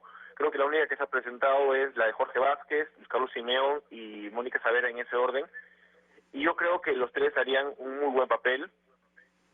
Jorge Vázquez es congresista por Cusco, quien votó en contra de la vacancia, y también ha tenido un buen desempeño dentro de la subcomisión de acusaciones constitucionales que en un momento me tocó presidir, y creo que podría hacer una muy buena labor como vocero titular. Luego hay, obviamente, candidaturas ya individuales, como son la de Juan Carlos Oyola, Franco Salinas, pero bueno, la única terna que se ha presentado como tal es la que he mencionado, y que sería la que en teoría sería la única que se ha presentado y que iría a la elección. porque, permítame que insistas, que me parece relevante, más aún en momentos de campaña electoral. ¿Cómo es que un presidente que va por el Partido de Acción Popular podría lograr generar una estructura o grandes consensos si el propio partido está completamente está fragmentado? Hay militantes que piensan de una manera, militantes que piensan de otra, militantes que apoyan a Merino, militantes que no, por decir simplemente un ejemplo, pero me parece que la fractura en Acción Popular es mucho más profunda. Entonces, ¿cómo se presenta este candidato presidencial, hoy Johnny Lezcano, a pedir el voto de la gente con un partido en estas condiciones? Porque Acción Popular siempre se ha caracterizado que cuando pueda haber diferencias en la interna, como todo partido democrático, porque la democracia es justamente tener diferencias y en el debate democrático y en la votación elegir por voto de la mayoría quien lo representa, en este caso Johnny Lezcano. Y cuando ya se elige al candidato presidencial, todos los militantes, todos los correligionarios tienen que apoyar esa candidatura. Nadie puede ponerse o oponerse a la candidatura o hacer contracampaña, puesto que eso es una falta grave dentro de nuestro estatuto del partido y obviamente la sanción es la expulsión. Muy bien. Entonces, todo militante correligionario que sigue los principios, sigue el estatuto de Acción Popular, tiene la obligación de que cuando ya tenemos elegidos a nuestros candidatos, a apoyarlos y seguirlos. Muy bien. Porque eso es lo que nos manda nuestra normativa interna, y eso es lo que nos ha enseñado Fernando Balón de Terry. Ok, congresista, dejando Acción Popular, que parece ser que todavía tienen problemas fuertes, ya hablaremos de Acción Popular específicamente, pero a mí me preocupa una cosa que tiene que ver con el Congreso en su totalidad, y es que la presidenta ha dicho que han recibido todo un desorden administrativo. ¿Usted como segundo vicepresidente concuerda con ella o qué es lo que ha pasado? Yo creo que tanto la presidencia como la mesa directiva estamos, como ya lo mencioné esta semana, viendo los temas administrativos, desde el tema de seguridad, que ya se tomó una decisión el lunes de esta semana, como en otros entes, tanto es así que al inicio de asumir la gestión solicitamos a la Contraloría General de la República que nos puedan derivar 5 auditores para que nos ayuden a mejorar la gestión, hacerla más transparente. ¿Qué tipo de desorden han encontrado? Bueno, estamos esperando los informes de auditoría y que son preliminares en ciertas áreas del Congreso, y eso se va a ver el día lunes en nuestra reunión de mesa directiva. Muy bien. Bien. Muchas gracias a Luis Roel Alba, segundo vicepresidente del Congreso, por la amabilidad de contestar nuestras preguntas esta mañana. Vamos ahora con nuestro siguiente entrevistado a las 9:50 en simultáneo por Nacional 103.9. Muy bien, estamos con Enzo Helguera Echegaray, rapidito nomás, especialista en marketing político. Necesitamos hablar con él urgente sobre esta campaña electoral en pandemia. Los candidatos presidenciales y congresales iniciaron la campaña ya presidencial en diversas zonas del país y en lugar de usar la tecnología, ¿no es cierto?, como corresponde, porque estamos en un contexto de pandemia, están saliendo sin máscara, en fin, están haciendo de las suyas. Claro, se bajan la mascarilla, comen, ¿no?, congregan gente. Bueno, buenos días, señor Helguera. ¿Qué tal? Bienvenido. ¿Qué tal? Buenos días. Es un placer estar con ustedes y poder comentar y absolver estas incoherencias de una campaña electoral dentro de un contexto de pandemia. Ajá, justamente estoy leyendo aquí en el diario El Comercio un protocolo que ha aprobado Ecuador, ¿no? Dice, el Consejo Nacional Electoral presentó ayer en Quito el protocolo que regirá en la capital de Ecuador y el resto del país para los comicios presidenciales del 17 de febrero que prohíbe mítines presidenciales. Asimismo, se llevará a cabo un sorteo entre los 16 binomios participantes a fin de planificar las actividades proselitistas que podrán ser 2 caminatas y 2 caravanas por partido. Acá en el Perú, ¿no se planificaron las actividades proselitistas o es que los candidatos están haciendo lo que quieren? Mira, hay 2 situaciones. En principio, soy partidario de que hay una falta de liderazgo de las instituciones, incluidas las instituciones electorales, porque ellos debieron tomar el toro por las astas y no pasar la papa caliente diciendo que ellos no legislan respecto a esa materia. Esta es una situación de pandemia y esto incluye a todas las instituciones. Entonces, ahí hay una falta de liderazgo y en Ecuador, por ejemplo, es una situación en la cual la fortaleza de los tribunales electorales justo radica en la intervención en este tipo de situaciones como bien lo estás comparando. Entonces, eso es por un lado. Pero por otro lado, no aplica a que haya la irresponsabilidad, la falta de respeto no solamente a las normas generales, que evidentemente prohíben las reuniones sociales, políticas, entre otras, sino también el criterio del supuesto líder del país que va a ser elegido para administrar la crisis de pandemia, ¿no? Entonces eso termina siendo totalmente irónico porque si en campaña no les interesa el tema, mucho menos como presidente, ¿no? Esa es la analogía que se suele... Pero acá hay un tema bien importante. Una cosa es lo que usted menciona, la falta de liderazgo de las instituciones electorales, esa es una. Dos, aplicar a la responsabilidad que no la tienen algunos. Pero, ¿qué hay de la ley? Hay una ley y una normativa existente en general. Es decir, si yo veo a Acuña besando a una chica... Hay distanciamiento social, hay una regla, hay una norma general. Esa norma no se le puede aplicar, bueno, ya él ya está fuera, ¿no? Pero hay una normativa, una normativa general ¿o no? Sí, bueno, por eso. Sí, claro, hay una normativa general y explícita que indica que en principio todas las reuniones sociales, culturales, políticas y la campaña electoral está enmarcada dentro de las actividades políticas, están prohibidas porque evidentemente conglomeran a personas, a ciudadanos, ¿no? Entonces, si hay una norma general, en realidad nuestro país, o países como en América Latina, Ecuador, entre otros, normalmente se sobreregulan las cosas para que las personas como que puedan entender o puedan precisar mejor, porque se suelen ver en qué margen esto no se regula, pero hay una norma explícita para esta situación. ¿Quién le tiene que caer a Acuña con la multa, por ejemplo? Porque el ciudadano común que no tiene máscara, le cae su multa. El ciudadano que circula, cuando no tiene que circular, le cae su multa. Entonces, ¿por qué a este señor que es candidato no le va a caer su multa? Claro, de hecho, evidentemente debería intervenir la policía, el Ministerio Público, etcétera, como en cualquier reunión de casas en donde se está haciendo una celebración con 4 o 5 personas de cumpleaños básicas, han intervenido, ¿no? Entonces, aquí, evidentemente, siendo esto algo público, amerita la intervención de la policía, del Ministerio Público. Sin embargo, no se ha realizado, como te digo, hay una falta de liderazgo de instituciones y la papa caliente se la pasan entre unos y otros, pero aquí debería haber definitivamente el mismo tipo de intervención.